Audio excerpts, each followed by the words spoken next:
السلام عليكم ورحمة الله وبركاته. فضلا يا شباب شيروا على أوسع نطاق، على أوسع نطاق. الموضوع خطير جدا. الأخ الصحفي أيمن حداد مشكور جدا، أعطى معلومات وبأكد إنها معلومات، وقال فضلا وليس أمرا إنه شيروا وانشروا ووصلوها لكل واحد، وكل واحد من السائقين أو من اللي بيعرف عن هذا الموضوع أو بيلاحظ شيء يخبر الأمن العام.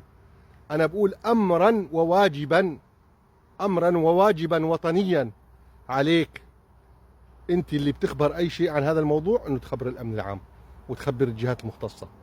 الموضوع هو كالتالي: قسد اللعيني بعد ما انحشروا بالزاوية وما ضل عندهم حل أبدا، بدأوا يرسلوا إلى الساحل رجال مقاتلين، يعني كيف؟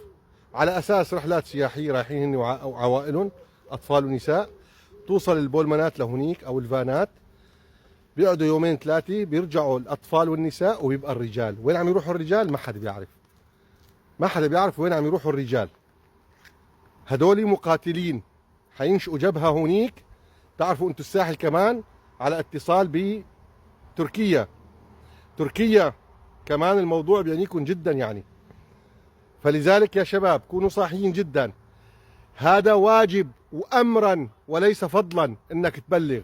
انا بقول فضلا شير لي الفيديو، بس هذا امر وواجب.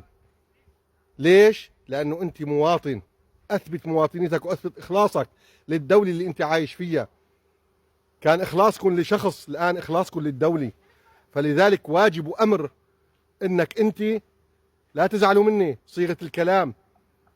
نعم، لما بيخص الشيء الموضوع بيخص وحدة سوريا، هذا أمر على كل شخص، أمر من الله، مو مني أنا ولا من الله.